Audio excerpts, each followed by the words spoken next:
Welcome to the place where we learn about and learn from the leaders in our field who are powering human creativity. I am Aaron Dworkin, and this is Arts Engines.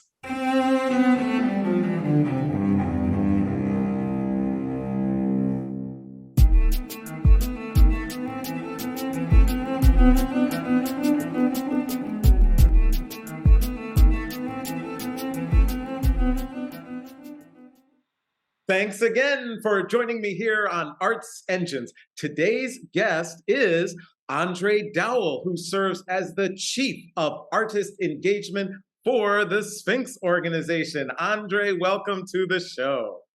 Thank you, Aaron. So glad to be here speaking with you today. So obviously it is extraordinarily my honor to be able to have you on the show. I've had the honor to be able to work with you for many years in my previous role at Sphinx, and obviously see the impact that you've had, not just directly for Sphinx but for the field as a whole. And so it really truly is an honor. I'm very excited to have you here. I'm extremely excited to have this conversation with you today. Awesome, awesome. So obviously, Sphinx has a host of different programs, but one of those surrounds the Sphinx Virtuosi.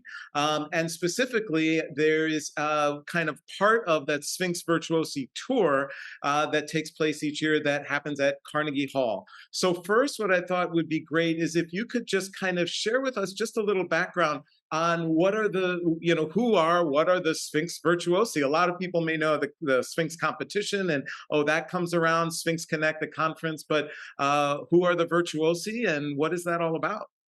Yeah, thanks. So the Sphinx Virtuosi is actually an 18-member self-conducted chamber ensemble. So violin, viola, cello, and bass. And each year we do a national tour around the country. And actually we'll be making our international debut this year in Brazil. Excited to go to Brazil this year. But every year we do two tours, basically one in the fall and one in the spring.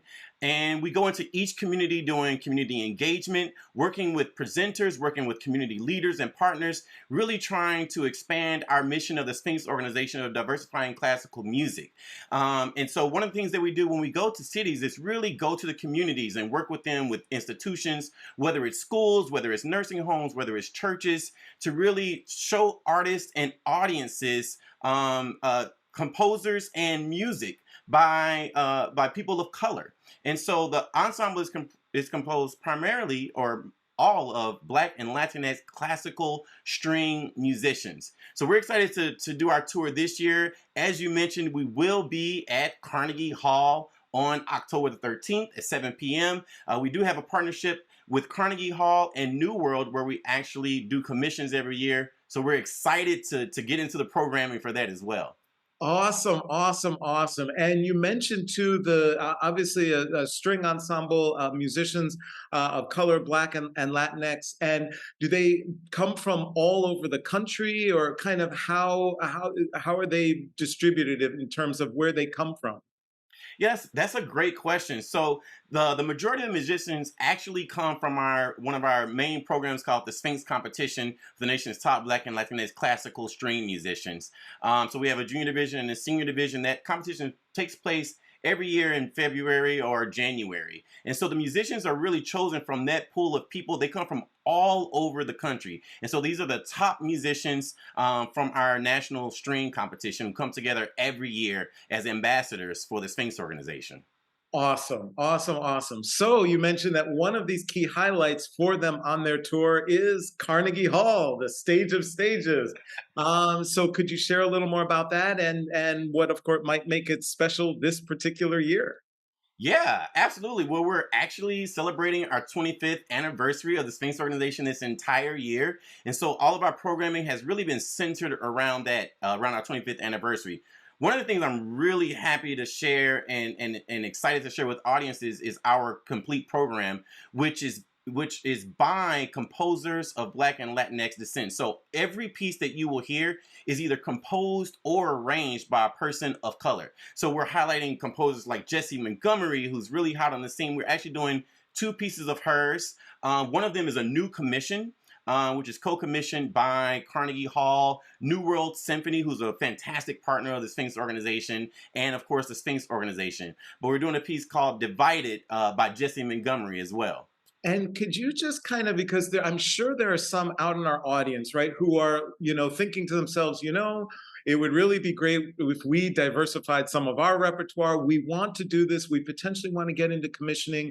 You mentioned about collaboration. Are there any kind of key things that, in your experience, having been involved in so many commissions and collaborations, partnerships, you oversee, hundreds of partnerships, is there any suggestions or advice you would give to other organizations out there as they go about this work of trying to commission, working with a composer, working with partners? Are there any kind of key pinnacles or best practices that you found most helpful?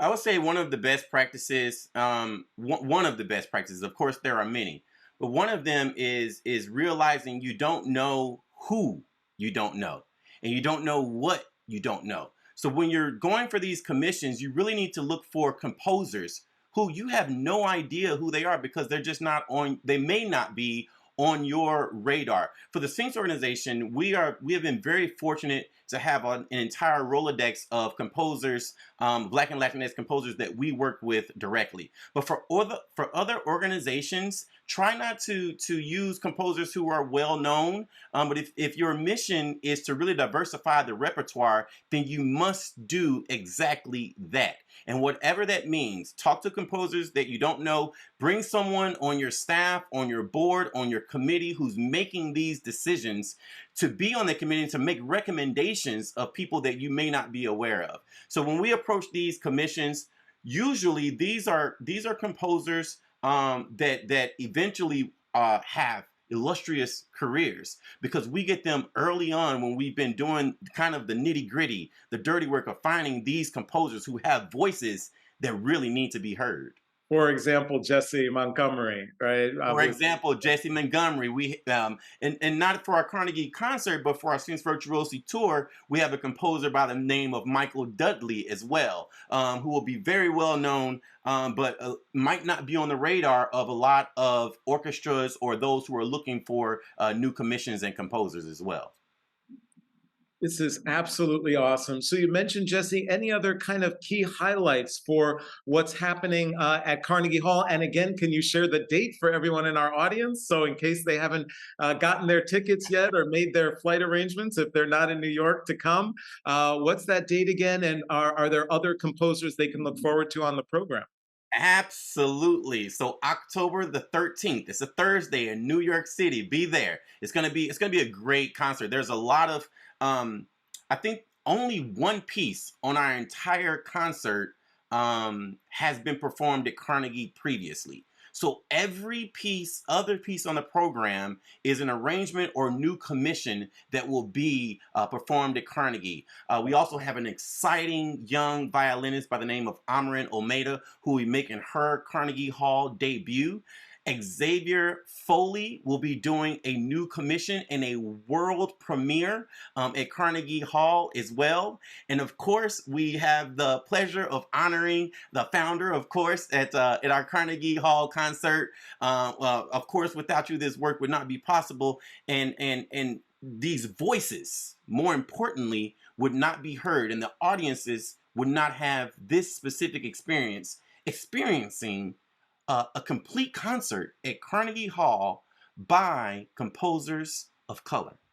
It's really, truly extraordinary. And if you will, on both sides of the equation. So all of the musicians representing communities of color and the actual works being performed. And just love that it is the entire program. All too often, oh, there's maybe one piece, that type of thing. But the breadth of what the audiences will be able to hear is really, truly extraordinary.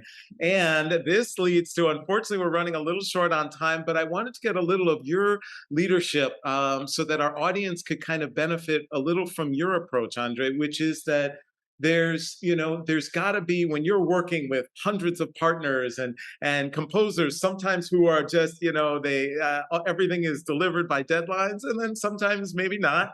And so you've got lots of things and things to juggle and balance and coordinate while working with the entire team at Sphinx. And there's got to be tough days.